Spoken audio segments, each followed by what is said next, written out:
Hello guys, it's me again. For today's video, I bet kung kumain ng tortang talong ngayon. At para makapagtorta ako, ay ito yung strategy na ginawa ko. Dahil wala po kaming uling, ay ganito na lang ang procedure na gagawin ko.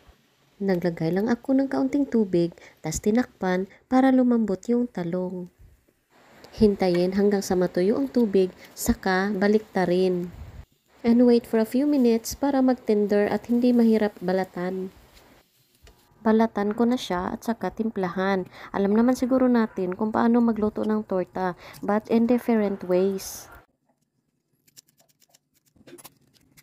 Timplahan ko na at pagsamasamahin lahat ng mga ingredients. Lutuin ko na.